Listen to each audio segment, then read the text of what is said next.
good और दसी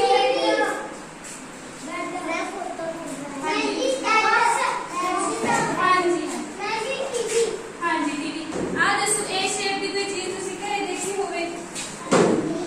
किहदी shape हुंदी है बॉल दी चलो ठीक है बॉल और लड्डू तो स्फीयर हुंदे हैं बच्चे ए शेप दे तो गोल हुंदे ना सारे आप सर्कल नाल कर रहे हैं इस तरीके नाल ये हुण बॉल तो नहीं बन गई ठीक है ये 2D शेप्स हुंदियां ने इस तरह दी शेप देखी है रोटी हां जी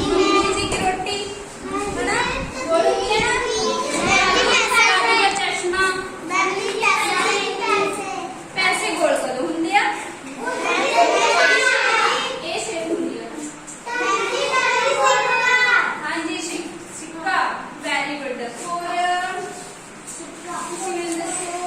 ये वाली शेप दी सारियां साइडां से